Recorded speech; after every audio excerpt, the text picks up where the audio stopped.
नमस्कार, मैं अक्षय भारद्वाज और आप देख रहे हैं टेक्निकल अक्षय। तो आज हम बात करने वाले हैं कि आप अपने बच्चों की स्टडी को कैसे इम्प्रूव कर सकते हैं और उसको कैसे इफ़ेक्टिव बना सकते हैं। अगर आप स्टूडेंट्स हैं तो आप अगर सीरियस स्टूडेंट हैं तो आप अपने शेड्यूल को कैसे मैनेज कर सकते हैं, कौन कौन सी टेक्निक्स अपना सकते हैं जिससे आपको काफ़ी टाइम तक वो जो भी आपने याद किया है, जो भी लर्न किया है, वो आपको काफ़ी टाइम तक बना रहे। और अगर आप पेरेंट्स हैं तो आपके लिए बहुत ही ज़्यादा खुशखबरी की बात है कि आप इस टेक्निक को अप्लाई करके अपने बच्चों को एक डिफरेंट तरीका प्रोवाइड कर सकते हैं। तो चलिए देखते हैं कौन से हैं वो तरीके।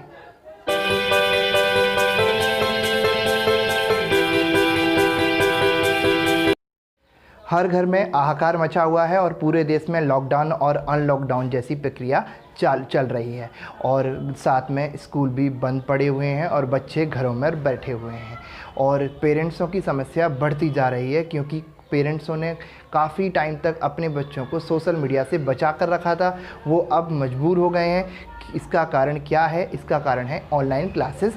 ऑनलाइन क्लासेस का मतलब है कि या तो बच्चों के हाथ में मोबाइल है या फिर लैपटॉप, और ये होने की वजह से टेस्ट भी ऑनलाइन हो रहे हैं, असाइनमेंट भी ऑनलाइन दिए जा रहे हैं।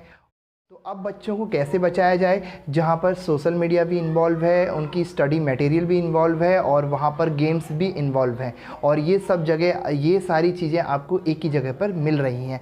और इस समस्या से बच्चों को कैसे बचाया जाए, इसी को लेकर मैंने आज ये वीडियो बनाया है। मुझे लगा कि ये एक सीरियस पेरेंट्स और एक सीरियस स्टूडेंट्स के लिए बहुत ज़रूरी है कि हम इस पर विचार करें कि कैसे उनका फोकस को इंक्रीज़ किया जाए स्टडी की तरफ। तो सबसे बड़ा चैलेंजेस क्या है हमारे लिए कि बच्चे ऑनलाइन क्लासेस लगातार लेने की वजह से उनके फोकस में कमी हो रही है और स्क्रीन टाइमिंग बढ़ रहा है और मेंटल स्ट्रेस भी बढ़ रहा है, जिसकी वजह से प्रोडक्टिविटी कम होती जा रही है।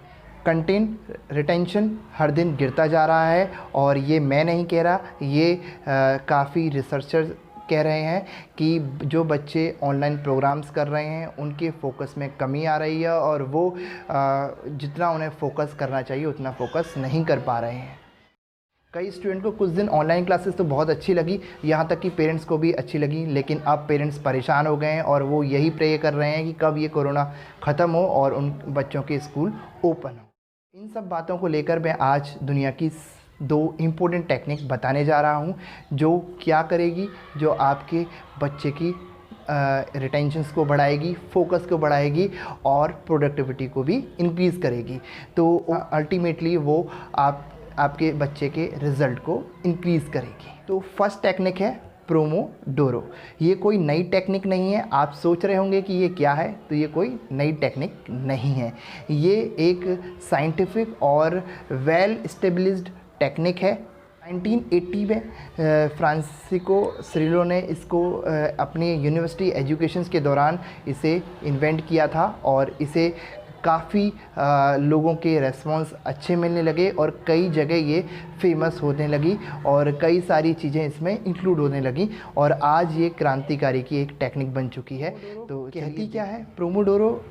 कहती क्या है, जैसे मैं आपको समझाता हूँ कि जैसे आजकल पेरेंट्स अपने बच्चों से क्या कहते हैं कि अगर 2 घंटे तक तुम्हें यहाँ पढ़ने बैठना है और 2 घंटे तक उठना नहीं है, 2 घंटे तक यहाँ से हिलना तक नहीं है, तो उनका मानना ये है कि बच्चा जितना बैठेगा उतना ज़्यादा फोकस करेगा और उतनी ज़्यादा पढ़ाई करेगा।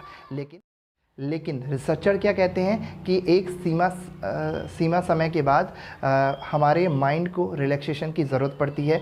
उसको रिलैक्सेशन अगर नहीं मिलता है तो हमारी जितनी भी हमारे माइंड में कंटेंट था वो कहीं ना कहीं रिमूव हो जाता है या फिर धुंधला पड़ने लगता है। प्रोमोडोरो का सीधा सा सिंपल एक तरीका है कि 25 जैसे अगर हम 25 मिनट पढ़ते हैं तो 5 ब्रेक का एक फटाक से ब्रेक होना चाहिए। अगर हम 25 मिनट अनडिवाइडेड अटेंशन के साथ पढ़ रहे हैं तो एकदम हमें 5 मिनट का ब्रेक लेना चाहिए। और ब्रेक का मतलब एब्सोल्युटली ब्रेक, इसमें आपको कोई भी स्टडी मटेरियल यूज़ नहीं करना है, प्रॉपर तरीके से ब्रेक लेना है। आप 25 मिनट का में पढ़ सकते हैं और हर 5 मिनट का स्लॉट का आप ब्रेक ले सकते हैं। इससे आप कंटिन्यू 100 मिनट तक स्टडी कर सकते हैं और ये स्टडी आपको कहीं ना कहीं बेनिफिट प्रोवाइड करेगी और काफ़ी टाइम तक आपके माइंड में बनी रहेगी। तो अपने बच्चों को लंबे समय तक ना पढ़ाएं, थोड़ा थोड़ा पढ़ाकर ब्रेक करवाएं। तो आप देखेंगे कि लॉन्ग टर्म के लिए उनका जो रिटेंशन है, उनका जो फोकस है वो काफ़ी इंक्रीज़ हो चुका होगा और वो खुद भी देख सकते हैं। अगर वो कॉलेज स्टूडेंट हैं या फिर स्कूल स्टूडेंट हैं तो ये बात उनके लिए भी फॉलो होती है कि वो प्रोमोडोरो का भी को अप्लाई करके अपनी स्टडी के तरीके को चेंज कर सकते हैं और उसमें बहुत सारे बदलाव कर सकते हैं।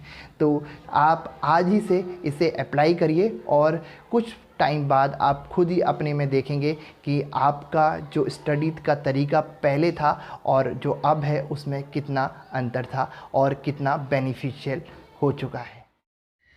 दूसरी टेक्निक है 10:1 एक्टिव रिकॉल।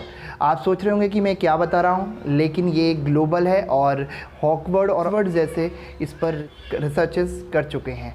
और सबसे अच्छी बात ये है कि ये टेक्निक क्या कहती है। ये टेक्निक कहती है स्टूडेंट से कि अगर वो 10 पेजेस को रीड करता है और 10 पेजेस को रीड करने के बाद उसको एक 5 मिनट का ब्रेक लेना है। 5 मिनट के ब्रेक लेने के बाद उसको बुलेटेड समरी एक पेज पर लिख देनी है। टेक्निक ये भी कहती है कि जब आप 10 पेज के बाद जब एक पेज आप उसकी बुलेटेड समरी को लिख चुके हो तो आप उसको किसी को सुना सकते हो, किसी को समझा सकते हो, ठीक है। तो इससे आपका जो लॉन्ग टर्म प्रोसेस है वो काफ़ी स्ट्रांग हो जाए। अगर आप इस टेक्निक का यूज़ करते हैं तो आप या इन दोनों टेक्निक का यूज़ करते हैं तो आप समझ लेना कि आपके माइंड में एक स्टैम्प लग जाएगा। लेकिन इस टेक्निक को अपनाने के लिए अपनाते टाइम एक दिक्कत स्टूडेंट को फेस करनी पड़ती है। दिक्कत क्या आती है कि जैसे बुक्स के लास्ट में आपको समरी दे रखी होती है, यहाँ तक कि टीचर्स भी कोई भी असाइनमेंट देते हैं तो उसके लास्ट में उसको एक समरी दे देते हैं और स्टूडेंट उस समरी को रीड करता है। और जब स्टूडेंट उस समरी को रीड करता है तो वो उसके लिए समरी नहीं, 10 पेजेस के बाद एक 11वां पेजेस होता है जिसको वो रीड कर लेता है। तो इससे उसको कोई बेनिफिट तो नहीं मिलता, ना ही लॉन्ग टर्म कोई बेनिफिट नहीं। यदि आप एक पेरेंट्स हैं, आप अपने बच्चों का भला चाहते हैं या आप अपने बच्चों को उनके रिज़ल्ट को इम्प्रूव करना चाहते हैं, या फिर आप एक सीरियस स्टूडेंट हैं और आप अपनी लाइफ में बहुत सीरियस हैं और अपने फ्यूचर्स को लेके बहुत ज़्यादा सीरियस हैं, तो आप मेरी बात को ध्यान से सुनें। तो आपको करना क्या है, आपको इस टेक्निक को अप्लाई करना कैसे है। आप जैसे मान लीजिए कि एक चैप्टर को रीड करते हैं, एक चैप्टर को रीड करने के बाद आप उसके क्वेश्चन आंसर रीड करते हैं, आप उसकी मतलब उसकी पूरी स्टोरी को रीड कर लेते हैं। आपको उसके बाद उस बुक को क्लोज़ कर देना है या फिर उस कॉपी को क्लोज़ कर देना है और एक पेज आपको लेना है, उस पेज पर आपको पूरी बुलेटेड समरी को लिख देना है। अगर आप किसी जगह पर फंस जाते हैं या आपका पेन अटक जाता है तो आपको कुछ नहीं करना, उस जगह उस स्पेस उसके लिए आपको स्पेस छोड़ देना है और आगे कंटिन्यू करना है। और जब आपकी समरी ख़त्म हो जाती है तो आपको दोबारा से वो बुक या वो कॉपी ओपन करनी है और जहाँ पर आप जिस टॉपिक पर अटके थे, जिस टॉपिक से आप आगे बढ़ने में प्रॉब्लम हो रही थी, आप उस टॉपिक को दोबारा रीड करेंगे और दोबारा रीड करने के बाद उसी पेजेस पर उस स्पेस पर आप फिर से बिना देखे लिखेंगे और आप देखेंगे कि ये प्रोसेस आपके लिए कितना अच्छा साबित होता है।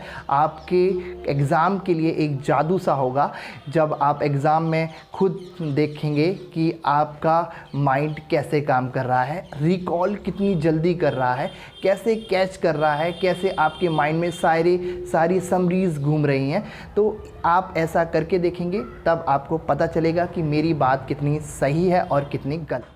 और अगर आप इन दोनों टेक्निक को अपनाते हैं तो आप खुद देखेंगे कि 100 में से 99 चीज़ों को आप काफ़ी लॉन्ग टाइम तक याद रखेंगे और उनको भूलना भी चाहेंगे तो नहीं भूल पाएंगे और मेमोरी लॉस जैसी समस्या आपको देखने को कभी मिलेगी ही नहीं। लेकिन प्रॉब्लम आती है हमें, सबसे बड़ी प्रॉब्लम है हमारी सोशल मीडिया, जो हमें ये करने से रोकती है। कभी कभी स्टूडेंट्स क्या करते हैं कि पढ़ते हैं और पढ़ते टाइम वो, आपको पता ही है कि ऑनलाइन क्लासेस हैं तो मोबाइल या लैपटॉप या इंटरनेट तो उनके पास अवेलेबल है ही है, और पढ़ते पढ़ते उनके माइंड में एक इंस्टाग्राम और फेसबुक और मैसेंजर ये सब दिमाग में आ जाता है और वो स्टडी को छोड़कर ये सब ओपन कर लेते हैं और वो आसपास भी देख रहे होते हैं कि कहीं हमारे आसपास मम्मी या पापा तो नहीं हैं जो देख रहे हों हमें। लेकिन ऐसा करना उनके लिए बहुत आगे के लिए डेंजरस साबित हो सकता है। तो अगर आप सीरियस स्टूडेंट्स हैं तो आपके लिए समझना बहुत ज़रूरी है कि ये सारी चीज़ें आपको डाइवर्ट करने के लिए बनाई गई हैं। तो आप इनसे दूरी कैसे दूरी बना सकते हैं, इस ग्लोबल समस्या से कैसे बच सकते हैं। तो आप इस ग्लोबल समस्या से बच सकते हैं ऐप ब्लॉकर को इंस्टॉल करके। ऐप ब्लॉकर एक ऐसा ऐप है जिसमें आप अपने अकॉर्डिंग, अगर आपको यूट्यूब 30 मिनट्स तक यूज़ करना है या 15 मिनट्स तक, तो आप उसमें 15 मिनट्स टाइम स्लॉट मेंशन कर देंगे, जिसके बाद आप 30 मिनट्स बाद या 15 मिनट जो आपने टाइम स्लॉट उसमें मेंशन किया है उसके बाद वो वर्क नहीं करेगा और आपको वो यूट्यूब को चलाने ही नहीं देगा। आप इंस्टाग्राम, फेसबुक, जितने भी सोशल मीडिया हैं उन सब में वो अप्लाई कर सकते हैं। तो आप देखेंगे कि आप कितना जल्दी से सोशल मीडिया से दूरी बना चुके होंगे।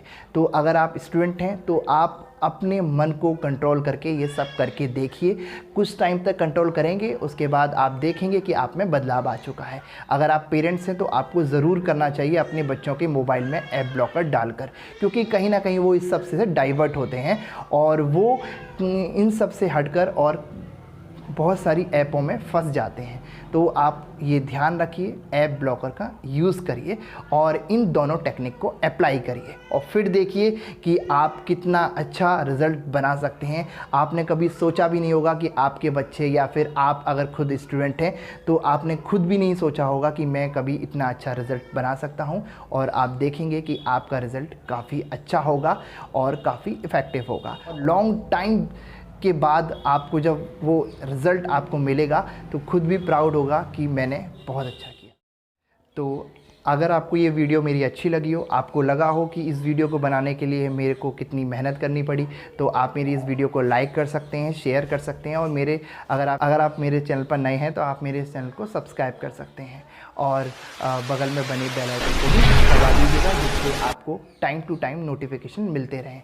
तो मिलते हैं नई इन्फॉर्मेशन, नई ट्रिक और नए ज्ञान के साथ। जब तक के लिए जय हिंद।